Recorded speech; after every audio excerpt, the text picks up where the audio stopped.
জানো একটা পুরুষ মানুষের জীবনে, বুঝছো, একটা মেয়ে মানুষ কতটা ইম্পর্টেন্ট, কতটা যে দরকার, আমি এবার অসুস্থ না হইলে বুঝতে পারলাম না হইলে, জানো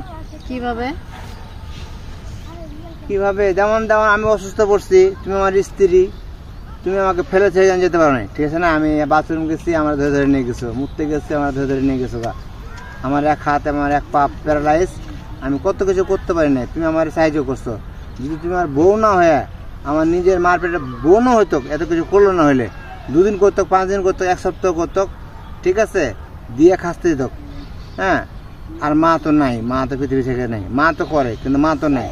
কিন্তু একটা পুরুষ মানুষের জীবনে মা থাকলো, বোন থাকলো, একটা মানে মেয়ে, মানে গার্লফ্রেন্ড হোক আর স্ত্রী হোক, কত যে ইম্পর্টেন্ট সেটা মানে আমি এখন বুঝতে পারতেছি। আমি কিন্তু মানে এখন মানে আগে কিন্তু অন্য কিছু মনে করতাম, কিন্তু মেয়েদেরকে মনে করতাম এরা ছলনাময়ী, এরা শুধু টাকা দিতে, টাকার জন্য থাকে, এরা খাইতে পারলে খুশি, এরা অমুক করলে ঝুমুক করলে মার্কেট নিয়ে যেতে পারলে মানে ভালো থাকবে।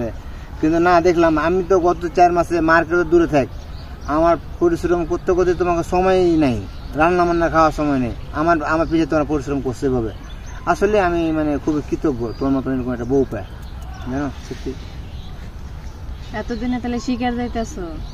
অবশ্যই, তোমার শিকার যাওয়ার না কি আছে, না শিকার যাওয়ার এখানে কি আছে বলো? আমি তো এখানে অবশ্যই আমি তো শিকার যেতে হবে, কারণ আমি গত 4 মাসে আমি যে অবস্থা, এখন আমার যে সুস্থ করলো তোমরা, তাছাড়া আমি তো মেডিকেল থেকে যখন আসি বাড়িতে, বিদেশ থেকে যখন বাসায় আসি, তখন তো আমি ছিলাম এলিয়েনের মতন। এলিয়েন তো বুঝতো, আমি তো নিজে দেখছি, আমি এলিয়েনের থেকেও মানে ভয়ঙ্কর ছিলাম।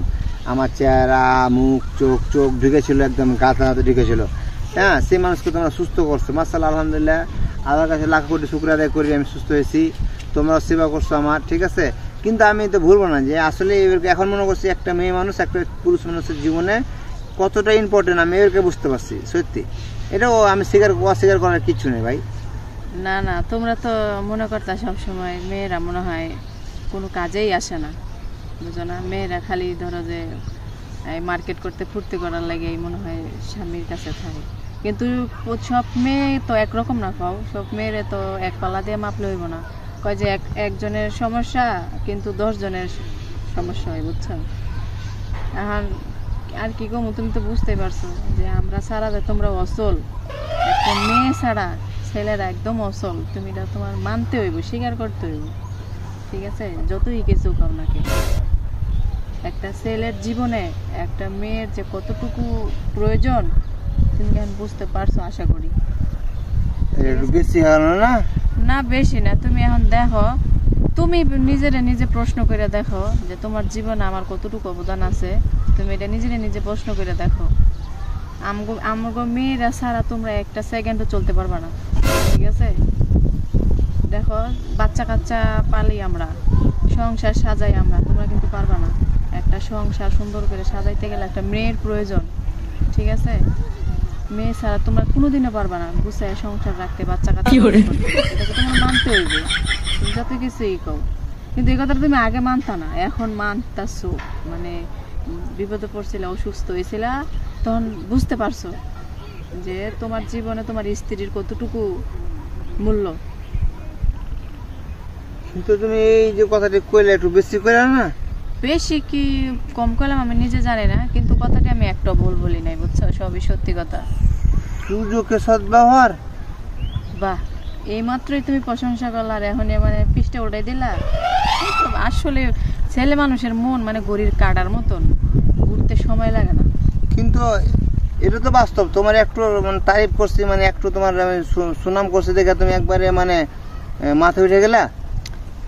তোমাকে পুরুষ গো এটাই সমস্যা, বুঝছো?